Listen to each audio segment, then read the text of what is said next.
Hidden एक geography का question paper type है जो बहुत ही ज्यादा वायरल हो रहा था। हम सोचा आप लोगों तक यानी क्यों ना प्रोवाइड कर दिया जाए, क्या पता आपका सेम टू सेम हुबहू आपका एग्जाम में आपको यही पेपर ना देखने को मिल जाए। इसलिए एक एक क्वेश्चन को अच्छे से रिपीट कर लीजिए, याद कर लीजिए अच्छे से पूरी तरह से।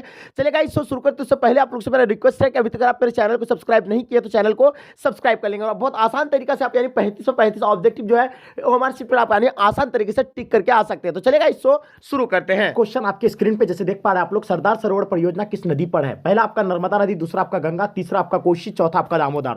तो एक नंबर क्वेश्चन का आपको आंसर बताना, इसका आंसर आपका हो जाएगा यानी नर्मदा नदी will be the right answer हो जाएंगे। चलिए बात करते हैं क्वेश्चन नंबर 2 आपके स्क्रीन पे। रावभाटा परमाणु ऊर्जा संयंत्र जो है किस राज्य में अवस्थित है? 2 नंबर क्वेश्चन का आपको आंसर बताना है। तो इसका आंसर आपका कहां हो जाएगा? रावभाटा परमाणु ऊर्जा संयंत्र जो है आपका यानी राजस्थान में, यानी ऑप्शन आपका ए राइट आंसर हो जाएंगे। चलिए बात करते हैं क्वेश्चन नंबर 3 आपके स्क्रीन पे। भूगोल का जनक माना जाता है, यानी भूगोल का जो जनक जो माना जाता है यानी किसे माना जाता है? 3 नंबर क्वेश्चन का आपको आंसर बताना है। चलिए इसका आंसर आपका क्या होगा जल्दी बताएंगे, ठीक है। 3 नंबर सवाल का आंसर आपका ए राइट आंसर हो जाएगा, यानी भूगोल का जनक यूनान को माना जाता है, यानी ऑप्शन आपका ए राइट आंसर हो जाएंगे। चलिए बात करते हैं क्वेश्चन नंबर 4 आपके स्क्रीन पे। निम्नलिखित में से यानी कौन एक महाद्वीप में जनसंख्या वृद्धि सर्वाधिक है? तो कौन सा महाद्वीप में जो है सबसे ज्यादा यानी जनसंख्या वृद्धि अभी सर्वाधिक है? तो आपको बताओ यानी एशिया में जो है सबसे ज्यादा जनसंख्या वृद्धि यानी सर्वाधिक है, ऑप्शन आपका ए राइट आंसर हो जाएंगे। चलिए बात करते हैं क्वेश्चन नंबर 5 आपके स्क्रीन पे। निम्नलिखित में से यानी किस देश का लिंग अनुपात विश्व में सर्वाधिक है? बताइए 5 नंबर सवाल का आपका आंसर क्या हो जाएगा? तो इसका आंसर आपका हो जाएगा यानी लैटविया, यानी ऑप्शन आपका डी राइट आंसर हो जाएंगे। चलिए बात करते हैं क्वेश्चन नंबर 6 आपके स्क्रीन पे। भारत में एक हेक्टेयर कृषि भूमि पर कितने व्यक्ति आश्रित रहते हैं? 5 रहते हैं, 15 रहते हैं, या आपका 12 रहते हैं, या आपका 0 रहते हैं? तो जल्दी बताइएगा इसका आंसर क्या होगा। 6 नंबर सवाल का आपको आंसर बताना है, ठीक है। तो बिल्कुल इसका आंसर आपका ए राइट आंसर हो जाएगा, 5 हेक्टेयर, यानी ऑप्शन आपका A will be the right answer हो जाएंगे। निम्न जनसंख्या वाला महादेश कौन है? बताइए 7 नंबर सवाल का आपको आंसर बताना है। इसका आंसर आपका क्या हो जाएगा? तो हो जाएगा आपका नहीं ओशिनिया, ऑस्ट्रेलिया, नवद्वीप, मतलब नवद्वीप की द्वीप समूह, यानी ऑप्शन आपका भी राइट आंसर हो जाएंगे। चलिए बात करते हैं क्वेश्चन नंबर 8 आपके स्क्रीन पे। प्रौढ़ आयु वर्ग से तात्पर्य है, यानी प्रौढ़ आयु वर्ग से आपको तात्पर्य है। 8 नंबर क्वेश्चन का आपको आंसर बताना है। तो इसका आंसर आपको हो जाएगा 15 से 59 वर्ष, यानी ऑप्शन आपका ए राइट आंसर हो जाएंगे। क्वेश्चन नंबर 9 आपके स्क्रीन पे। निम्नांकित में से यानी कौन सा आयु वर्ग नहीं है? तो बताइए 9 नंबर सवाल का आपको आंसर बताना है। इसका आंसर आपका क्या होगा? तो बिल्कुल आपका आंसर हो जाएगा यानी 60 वर्ष से अधिक, यानी ऑप्शन आपका सी राइट आंसर हो जाएंगे। चलिए बात करते हैं क्वेश्चन नंबर 10 आपके स्क्रीन पे। निम्नलिखित में से कौन सा देश यानी उच्च मानव विकास वाला है? बताइए 10 नंबर सवाल का आपका आंसर क्या हो जाएगा? सो एब्सोल्युटली आप लोगों का यानी करेक्ट आंसर होना चाहिए। 10 नंबर क्वेश्चन का आपको आंसर बताना है, बिल्कुल आपका आंसर सी राइट आंसर हो जाएंगे। Norway will be the right answer हो जाएंगे। चलिए बात करते हैं क्वेश्चन नंबर 11 आपके स्क्रीन पे। हॉर्टिकल्चर संबंधित है किससे? फूल से संबंधित है, अन्न से संबंधित है, दाल से, आपका फल एवं सब्जी से। तो बताइए 11 नंबर क्वेश्चन का आपका आंसर क्या हो जाएगा? जल्दी बताइएगा। 11 का आंसर आपका ऑप्शन डी फल एवं सब्जी से, यानी ऑप्शन आपका डी राइट आंसर हो जाएंगे। चलिए बात करते हैं क्वेश्चन नंबर 12 आपके स्क्रीन पे। शुष्क कृषि निम्न में से कौन सी फसल नहीं बोई जाती है शुष्क कृषि में? 12 नंबर क्वेश्चन का आपको आंसर बताना है। तो बिल्कुल इसका आंसर आपका हो जाएगा यानी गन्ना जो है शुष्क कृषि निम्न से कौन सी फसल नहीं बोई जाती है? यानी गन्ना, यानी ऑप्शन आपका डी राइट आंसर हो जाएंगे। चलिए बात करते हैं क्वेश्चन नंबर आपके स्क्रीन पे 13, यानी गेहूं की खेती के लिए यानी आदर्श तापमान कितना होना चाहिए? 3 नंबर सवाल का आपको आंसर 13 नंबर क्वेश्चन का आपको आंसर बताना है। बिल्कुल इसका आंसर आपका क्या होगा? बिल्कुल 10 डिग्री सेल्सियस से 20 डिग्री सेल्सियस, यानी ऑप्शन आपका बी एब्सोल्युटली राइट आंसर हो जाएंगे। चलो वही बात करते हैं क्वेश्चन नंबर 14 आपके स्क्रीन पे। ब्राजील में कॉफी बागान को क्या कहा जाता है? 14 नंबर क्वेश्चन का आपको आंसर बताना है। ब्राजील में कॉफी बागान को जो है फेजेंटा कहा जाता है, यानी ऑप्शन आपका A will be the right answer हो जाएंगे। चलिए बात करते हैं क्वेश्चन नंबर 15 आपके स्क्रीन पे। निम्न में कौन खाद फसल है? 15 नंबर क्वेश्चन का आपको आंसर बताया, इनमें से जो है कौन खाद फसल है? तो आपका गेहूं जो है कि खाद फसल है, यानी ऑप्शन आपका ए राइट आंसर हो जाएंगे। चलिए बात करते हैं क्वेश्चन नंबर 16 आपके स्क्रीन पे। निम्न प्रदेशों में किस में विस्तृत यानी वाणिज्य अनाज कृषि नहीं की जाती है? बताइएगा। अर्जेंटीना के पंपा क्षेत्र में आपका, अमेरिका एवं कनाडा के प्रेरी क्षेत्र में आपका, यूरोपीय स्टेपी क्षेत्र में आपका, अमेजन बेसिन में। तो बताइए 16 नंबर सवाल का आपका आंसर क्या होगा? बिल्कुल आप लोगों का आंसर यानी एब्सोल्युटली करेक्ट होगा, यानी अमेजन बेसिन, यानी ऑप्शन आपका डी राइट आंसर हो जाएंगे। चलिए बात करते हैं क्वेश्चन नंबर 17 आपके स्क्रीन पे। निम्न में से कौन सी कृषि के प्रकार का विकास यानी यूरोपीय औपनिवेशिक समूह द्वारा किया गया है? तो बताइए 17 नंबर क्वेश्चन का आपको आंसर बताना है। तो बिल्कुल इसका आंसर आपका ऑप्शन यानी क्या होगा? जल्दी बताएंगे फटाफट। तो इसका आंसर यहाँ थोड़ा सा ये हो गया, टाइप करने में थोड़ा मिस्टेक हो गया। तो इसका आंसर आपका जो होगा यानी रोपण कृषि होगा, बट यहाँ आपका ऑप्शन में दिया हुआ नहीं है। 17 नंबर सवाल में आपका क्या होगा? यानी रोपण कृषि होगा, ठीक है, रोपण कृषि, ठीक है, बट यहाँ ऑप्शन में आपका दिया हुआ नहीं था। बात करते हैं क्वेश्चन नंबर 18 आपके स्क्रीन पे। जैसे आप देख पा रहे हैं, मिश्रित कृषि, रोपण कृषि, बागायती कृषि और सर्वाधिक मात्रा में कहाँ विकसित है? तो बताइए 18 नंबर क्वेश्चन का आपको आंसर बताना है। इसका आंसर आपका क्या हो जाएगा? तो जल्दी बताएंगे 18 नंबर क्वेश्चन का आपका आंसर क्या होगा। बिल्कुल आंसर आपका एब्सोल्युटली करेक्ट है, यानी ऑप्शन आपका ए राइट आंसर हो जाएंगे। दक्षिण पूर्वी एशिया, यानी ऑप्शन आपका ए राइट आंसर हो जाएंगे। चलिए बात करते हैं क्वेश्चन नंबर 19 आपके स्क्रीन पे। सर्वोत्तम किस्म का कोयला जो है आपका यानी कौन सा है। तो देखिए कोयला का 4 प्रकार होता है, आपको पता होगा। कोयला में एंथ्रासाइड जो है प्रथम यानी प्रकार का है, और सेकंड में आपका क्या गया विटामिन आएगा, ठीक है। एंथ्रासाइड विटामिन आपका, उसके बाद क्या लिग्नाइट, उसके बाद पीट। सबसे न्यूनतम यानी घटिया कोयला आपका जो है पीट जो है सबसे घटिया कोयला होता है, आपको पता ही होगा। चलिए बात करते हैं क्वेश्चन नंबर आपके स्क्रीन पे 20 नंबर क्वेश्चन आ गया, ध्यान से देखिएगा। निम्नलिखित में से यानी कौन रेशेदार फसल है। तो बताइए इनमें से कौन यानी जो है रेशेदार फसल है। 20 नंबर सवाल का आपको आंसर बताना है। तो बिल्कुल इसका आंसर आपका क्या हो जाएगा, आंसर आपका हो जाएगा यानी कपास, यानी ऑप्शन आपका डी राइट आंसर हो जाएंगे। चलिए बात करते हैं क्वेश्चन नंबर 21 आपके स्क्रीन पे। निम्न में से यानी कौन सा एक प्रकार का उद्योग अन्य उद्योगों के लिए जो है कच्चे माल का उत्पादन करता है। 21 नंबर क्वेश्चन का आपको आंसर बताना है। तो इसका आंसर आपका हो जाएगा यानी आधारभूत उद्योग जो है, यानी इसका राइट आंसर हो जाएंगे, यानी ऑप्शन आपका C will be the right answer हो जाएंगे। चलिए बात करते हैं क्वेश्चन नंबर 22। निम्नलिखित में से यानी कौन औद्योगिक अवस्था का प्रमुख कारक नहीं है। तो बताइएगा 22 नंबर सवाल का आपको आंसर बताना है। तो इसका आंसर आपका क्या हो जाएगा, यानी जनसंख्या घनत्व हो जाएंगे, यानी ऑप्शन आपका C will be the right answer हो जाएंगे। चलिए बात करते हैं क्वेश्चन नंबर 23 आपके स्क्रीन पे। निम्नलिखित में से यानी कौन सा एक तृतीय क्रियाकलाप है। तो बताइए 23 नंबर क्वेश्चन का आपको आंसर बताना है। इनमें से जो है कौन सा आपका तृतीय क्रियाकलाप होगा। तो व्यापार जो होगा आपका यानी तृतीय क्रियाकलाप होगा, यानी ऑप्शन आपका डी राइट आंसर हो जाएंगे। चलिए बात करते हैं क्वेश्चन नंबर 24 आपके स्क्रीन पे। शिक्षा कानून क्रियाकलाप क्या है। शिक्षा कानून जो है क्रियाकलाप कौन सा क्रियाकलाप है, प्रथम क्रियाकलाप, द्वितीय क्रियाकलाप, तृतीय आपका चतुर्थी है। तो 24 नंबर सवाल का आपको आंसर बताना है। तो इसका आंसर आपका हो जाएगा यानी चतुर्थक यानी क्रियाकलाप, यानी ऑप्शन आपका डी राइट आंसर हो जाएंगे। चलिए बात करते हैं क्वेश्चन नंबर 25 आपके स्क्रीन पे। तृतीय क्रियाकलाप से संबंधित क्या है। 25 नंबर सवाल का आपको आंसर बताना है। तो बिल्कुल इसका आंसर आपको बताना है। तो व्यापार भी होगा आपका, यानी परिवहन भी होगा, संचार एवं सेवा भी होगा। तो इनमें से आपका राइट आंसर, इनमें से सभी will be the right answer हो जाएंगे। ठीक है, बात करते हैं क्वेश्चन नंबर 26 आपके स्क्रीन पे। यानी OPEC organization of petroleum exporting countries का आपका यानी मुख्यालय कहाँ पे है। 26 नंबर क्वेश्चन का आपको आंसर बताना है। तो इसका आंसर आपका क्या हो जाएगा, यानी वियना, यानी ऑप्शन आपका ए राइट आंसर हो जाएंगे। ठीक है, बात करते हैं क्वेश्चन नंबर 27 आपके स्क्रीन पे। वर्ल्ड वाइड वेब के आविष्कार कौन है। बताइए 27 नंबर क्वेश्चन का आपको आंसर बताना है। वर्ल्ड वाइड वेब की जो आविष्कार है आपका यानी कौन होगा। तो बिल्कुल आपका टिम बर्नर्स एंड ली, यानी ऑप्शन आपका सी राइट आंसर हो जाएंगे। चलिए बात करते हैं क्वेश्चन नंबर 28 आपके स्क्रीन पे। बिग इंच पाइपलाइन के द्वारा अपनी परिवहन किया जाता है।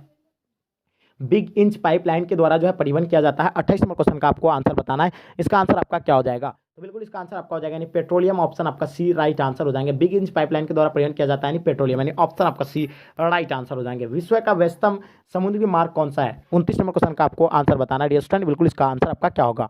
तो बिल्कुल आप लोगों का आंसर जो है एब्सोल्युटली करेक्ट होना चाहिए, यानी उत्तरी अटलांटिक मार्ग, यानी ऑप्शन आपका सी राइट आंसर हो जाएंगे। चलिए बात करते हैं क्वेश्चन नंबर 30 आपके स्क्रीन पे। संसार के अधिकांश महान पतन इस प्रकार वर्गीकृत किए गए हैं। तो किस प्रकार वर्गीकृत गए हैं, आपको 30 नंबर क्वेश्चन का आपको आंसर बताना है। तो वो जो क्या गया यानी विस्तृत पतन, यानी ऑप्शन आपका बी राइट आंसर हो जाएंगे। ठीक है, नेक्स्ट क्वेश्चन देखेंगे आपके स्क्रीन पे। ठीक है, कोलंबिया और ब्राजील में किस फसल का उत्पादन सबसे अधिक होता है। 31 नंबर क्वेश्चन का आपको आंसर बताना है डियर स्टूडेंट्स। का आंसर क्या होगा, यानी कहवा, option C will be the right answer हो जाएंगे। चलिए बात करते हैं क्वेश्चन नंबर 32 आपके स्क्रीन पे। माराकाइबो पतन निम्न में से किस देश में अवस्थित है। 32 नंबर सवाल का आपको आंसर बताना, इसका आंसर आपका क्या हो जाएगा। तो ये हो जाएगा, इसका आंसर आपका हो जाएगा यानी वेनेजुएला, यानी ऑप्शन आपका ए राइट आंसर हो जाएंगे। चलिए बात करते हैं क्वेश्चन नंबर 33 आपके स्क्रीन पे। विश्व के किस देश से होने वाले निर्यात में वस्तुओं की सबसे अधिक यानी विविधता है। तो बताइए 33 नंबर सवाल का आपको आंसर बताना डियर स्टूडेंट। बिल्कुल इसका आंसर आपका क्या हो जाएगा। तो बिल्कुल इसका आंसर आपका क्या होगा, जल्दी बताएंगे। तो बिल्कुल इसका आंसर आपका जर्मनी, यानी ऑप्शन आपका बी राइट आंसर हो जाएंगे। चलिए बात करते हैं क्वेश्चन नंबर 34 आपके स्क्रीन पे। हाँ, कालाहाड़ी मरुस्थल में कौन सी जनजाति निवास करती है। 34 नंबर सवाल का आपको आंसर बताना है डियर स्टूडेंट। इसका आंसर आपका क्या हो जाएगा। तो कालाहाड़ी मरुस्थल में कौन सी जनजाति निवास करती है। तो आपका हो जाएगा यानी बुशमैन, यानी ऑप्शन आपका सी और राइट आंसर हो जाएंगे। चलिए वही बात करते हैं क्वेश्चन नंबर 35 आपके स्क्रीन पे। बाबा बुदन पहाड़ी जो है आपका यानी कहाँ पे है। 35 नंबर क्वेश्चन का आपको आंसर बताना। बाबा बुदन पहाड़ी जो आपका यानी कर्नाटक में, यानी ऑप्शन आपका ए राइट आंसर हो जाएंगे। चलिए वही बात करते हैं क्वेश्चन नंबर 36 आपके स्क्रीन पे। निम्नलिखित में से कौन सी पठारिया नगर है। 36 का आपको बताना है, इसका आंसर आपका क्या हो जाएगा। तो बिल्कुल इसका आपका आंसर हो जाएगा यानी नागपुर, ऑप्शन आपका ए राइट आंसर हो जाएंगे। चलिए बात करते हैं क्वेश्चन नंबर 37 आपके स्क्रीन पर। निम्नलिखित राज्यों में से यानी किसका यानी 0 से 6 आयु वर्ग में लिंग अनुपात जो है न्यूनतम है। 37 नंबर सवाल का आपको आंसर बताना है। तो बिल्कुल इसका आंसर आपका ए राइट आंसर हो जाएगा, यानी हरियाणा, ऑप्शन आपका A will be the right answer हो जाएंगे। चलिए बात करते हैं क्वेश्चन नंबर 38 आपके स्क्रीन पे। 2011 की जनगणना के अनुसार भारत का लिंग अनुपात जो है कितना है। 38 नंबर क्वेश्चन का आपको आंसर बताना है। तो बिल्कुल इसका आंसर आपका हो जाएगा 943, यानी ऑप्शन आपका C will be the right answer हो जाएंगे। चलिए बात करते हैं क्वेश्चन नंबर 39 आपके स्क्रीन पे। क्षेत्रफल की दृष्टि से भारत का सबसे बड़ा राज्य कौन है? 39 नंबर क्वेश्चन का आपको आंसर बताना। क्षेत्रफल की दृष्टि से सबसे बड़ा राज्य जो आपका यानी राजस्थान है, यानी ऑप्शन आपका सी राइट आंसर हो जाएंगे। चलिए बात करते हैं क्वेश्चन नंबर 40 आपके स्क्रीन पे। किस अवधि में जनसंख्या वृद्धि का ह्रास हुआ था? 40 नंबर सवाल का आपको आंसर बताना है। तो बिल्कुल इसका आंसर आपका 1911 से 1921 तक, यानी ऑप्शन आपका सी राइट आंसर हो जाएंगे। चलिए वही बात करते हैं क्वेश्चन नंबर 41 आपके स्क्रीन पे। भारत की जनगणना के अनुसार निम्नलिखित में से कौन नगर की यानी परिभाषा अंग नहीं है? तो बताइएगा, ये परिभाषा अंग नहीं है, कौन सा नहीं होगा? 41 नंबर क्वेश्चन का आपको आंसर बताना है। तो डियर स्टूडेंट्स, इसका आंसर आपका हो जाए 75% से अधिक यानी जनसंख्या का प्रार्थिक क्षेत्र में यानी संगलन होना, यानी ऑप्शन आपका डी राइट आंसर हो जाएंगे। चलिए बात करते हैं क्वेश्चन नंबर 42 आपके स्क्रीन पे। निम्नलिखित में से यानी कौन एक जन स्थानांतरण का मतलब अपकर्षक कारक नहीं है? 42 का आंसर आपको बताना है। इसका आंसर आपका क्या हो जाएगा? तो इसका आंसर आपका हो जाएगा रहन सहन की निम्न दशा, यानी ऑप्शन आपका ए राइट आंसर हो जाएंगे। चलिए बात करते हैं क्वेश्चन नंबर 43 आपके स्क्रीन पे। भारत में निम्नलिखित केंद्रशासित प्रदेशों में यानी किस एक प्रकार की साक्षरता दर यानी उच्चतम है? यानी किसमें जो है साक्षरता दर उच्चतम है? आपको बताना लक्षद्वीप या आपका चंडीगढ़ या आपका दमन एवं द्वीप या आपका अंडमान एवं निकोबार द्वीप। तो देखिएगा 43 नंबर क्वेश्चन का आपको आंसर बताना है। डियर स्टूडेंट, इसका आंसर बताइए, देखिएगा आप लोग। ठीक है, इसका आंसर आपका हो जाएगा लक्षद्वीप, यानी ऑप्शन आपका ए राइट आंसर हो जाएंगे। ठीक है, नेक्स्ट क्वेश्चन देखेंगे आपके स्क्रीन पे। 44 नंबर सवाल। निम्नलिखित में से कौन सा नगर नदी तट पर यानी अवस्थित नहीं है? 44 नंबर सवाल का आपको आंसर बताना है। तो इसका आंसर आपका हो जाएगा यानी भोपाल जो है आपका यानी नदी तट पर अवस्थित नहीं है। पटना आपका किस नदी तट पर है? आगरा भी है, कोलकाता भी है। ठीक है, चलिए नेक्स्ट क्वेश्चन देखेंगे आपके स्क्रीन पे। भारत में केंद्र शासित प्रदेशों की संख्या कितनी है? 45 नंबर सवाल का आपको आंसर बताना है। ठीक है, केंद्र शासित प्रदेशों की संख्या है, आपको पता होगा यानी 9 जो है अभी भारत में केंद्र शासित प्रदेश से पहले 7 था, लेकिन अब जोड़ा गया है लद्दाख और जम्मू कश्मीर, तो जोड़ा गया यानी ऑप्शन आपका बी के साथ जाता है, यानी ऑप्शन बी राइट आंसर हो जाएंगे। क्वेश्चन नंबर 46 आपके स्क्रीन पर। भिलाई किस वर्ग का नगर है? तो भिलाई के बारे में बताना, भिलाई जो है किस वर्ग का नगर है? 46 नंबर सवाल का आपको आंसर बताना है। तो बिल्कुल इसका आंसर आपका हो जाएगा यानी औद्योगिक नगर हो जाएगा, यानी ऑप्शन आपका ए राइट आंसर हो जाएंगे। चलिए बात करते हैं क्वेश्चन नंबर 47 आपके स्क्रीन पर। निम्न से कौन सबसे महत्वपूर्ण जूट उत्पादक क्षेत्र है? जल्दी बताइएगा। 47 नंबर क्वेश्चन को आपको देखना है, इसमें से आपको बताना है। देखिए आप लोग आराम से 70 क्वेश्चन को सॉल्व कीजिए और इन 70 में से आपको 35 तो आपको 100% आपको बता रहे हैं, डेफिनेटली आपको यहाँ से देखने को मिलेगा। इसलिए कोई बच्चे जो है आप लोग यानी क्वेश्चन को छोड़ना नहीं, एक एक क्वेश्चन को अच्छे से आपको रिपीट कर लेना है। ठीक है, 47 नंबर सवाल का आपको देखिएगा, इसका आंसर क्या होगा?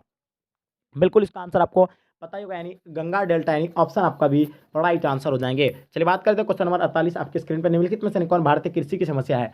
48 नंबर क्वेश्चन का आपको आंसर बताना है। इसका आंसर आपका क्या हो जाएगा? निम्न उत्पादकता हो जाएगा, खंडित हो जाएंगे, उसका अनियमित मानसून हो जाएंगे और उपयुक्त सभी। तो इसका आंसर आपका हो जाएगा यानी उपयुक्त सभी, यानी ऑप्शन आपका डी राइट आंसर हो जाएंगे। चलिए बात करते हैं क्वेश्चन नंबर 49 आपके स्क्रीन पर। नीलगिरी पहाड़ी कहाँ अवस्थित है? 49 नंबर सवाल का आपको आंसर बताना है। इसका नीलगिरी पहाड़ी जो आपका कहाँ पे स्थित है? यानी तमिलनाडु पे, यानी ऑप्शन आपका डी राइट आंसर हो जाएंगे। चलिए बात करते हैं क्वेश्चन नंबर 50 आपके स्क्रीन पे। निम्नलिखित राज्यों में यानी कौन कपास उत्पादक नहीं है? 50 नंबर सवाल का आपको आंसर बताना है। तो इसका आंसर आपका क्या हो जाएगा? निम्नलिखित राज्यों में से कौन अपनी कपास उत्पादक राज्य नहीं है? आपका हो जाएगा यानी छत्तीसगढ़, यानी ऑप्शन आपका डी राइट आंसर हो जाएंगे। चलिए वही बात करते हैं क्वेश्चन नंबर 51 आपके स्क्रीन पे। हरित क्रांति का संबंध जो है किससे है? खाद्यान्न उत्पादन से है, चाय उत्पादन से है? आपको आगे बताना है इसमें कि दूध उत्पादन से होगा आपका, इनमें से कोई नहीं होगा।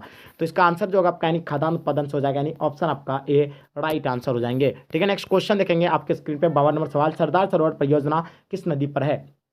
सरदार सरोवर परियोजना जो है किस नदी पर है? आपको बताना है। तो बिल्कुल इसका आंसर आपका हो जाएगा नर्मदा नदी पर, यानी ऑप्शन आपका ए राइट आंसर हो जाएंगे। चलिए बात करते हैं क्वेश्चन नंबर 53 आपके स्क्रीन पे। हीराकुंडा बांध किस नदी पर बना है? 53 नंबर क्वेश्चन का आपको बताना है। हीराकुंडा बांध जो आपका यानी महानदी पर बना है, आपका कोसी नदी पर, आपका शौर नदी पर रेखा पर, आपका सिंधु नदी पर। तो बताइए इसका आंसर आपका हो जाएगा यानी महानदी पर बना है, यानी ऑप्शन आपका बी के साथ जाता है। इसका राइट आंसर आपका B will be the right answer हो जाएंगे। 54 नंबर क्वेश्चन देखिएगा। निम्नलिखित में से कौन सबसे छोटी है? सबसे छोटी है नर्मदा बेसिन है, गोदावरी बेसिन या आपका महामड़ी बेसिन या आपका तापी बेसिन। तो बताइए 54 नंबर सवाल का आपको आंसर बताना है। डियर स्टूडेंट, इसका आंसर आपका क्या हो जाएगा? चलिए फटाफट बताएंगे 54 नंबर क्वेश्चन का आपका आंसर क्या हो जाएगा। बिल्कुल आपका आंसर यानी एब्सोल्युटली करेक्ट होगा। इसका आंसर जो होगा, अगर आंसर की राइट आंसर की बात करें तो इसका आंसर आपका सी राइट आंसर हो जाएगा, यानी माही बेसिन, यानी ऑप्शन आपका सी राइट आंसर हो जाएंगे। चलिए सब 55 नंबर क्वेश्चन। सबसे महत्वपूर्ण जो उत्पादक क्षेत्र जो आपका यानी कौन सा? 55 नंबर सवाल का आंसर आपको बताना है। तो बिल्कुल इसका आंसर आपका हो जाएगा यानी Ganga delta will be the right answer हो जाएंगे। ठीक है, चलिए नेक्स्ट क्वेश्चन देखेंगे आपके स्क्रीन पे। 56 नंबर सवाल। रावभाटा परमाणु ऊर्जा संयंत्र जो है किस राज्य में अवस्थित है? रावभाटा परमाणु ऊर्जा संयंत्र यानी किस राज्य में अवस्थित है? 56 का आपको आंसर बताना है। चलिए इसका आंसर आपका ए राइट आंसर हो जाएंगे, Rajasthan will be the right answer हो जाएंगे। ठीक है, नेक्स्ट क्वेश्चन देखेंगे आपके स्क्रीन पर। निम्नलिखित में से यानी कौन एक ऊर्जा का गैर परंपरागत स्रोत है? बताइए। ठीक है, जल्दी बताना इसका आंसर आपका क्या होगा। 57 नंबर सवाल का आपको आंसर बताना है। बिल्कुल आप लोगों का आंसर यानी एब्सोल्युटली करेक्ट होना चाहिए। निम्नलिखित में से कौन सा एक ऊर्जा का गैर परंपरागत स्रोत है। 57 का नंबर क्वेश्चन का आप लोग फटाफट कमेंट सेक्शन में बताइएगा। इसका आंसर आपका हो जाएगा यानी सौर ऊर्जा, यानी ऑप्शन आपका डी राइट आंसर हो जाएंगे। चलिए बात करते हैं क्वेश्चन 58 आपके स्क्रीन पे। मैसा भी श्रेणी का संबंध निम्न में से किससे है।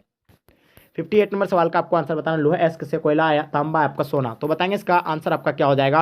58 नंबर क्वेश्चन का आपको आंसर बताना है। बिल्कुल इसका आंसर आपका एब्सोल्युटली करेक्ट होगा, यानी लोहा एस हो जाएगा, यानी ऑप्शन आपका A will be the right answer हो जाएंगे। तो डियर स्टूडेंट यहीं तक क्वेश्चन था आपका, यहीं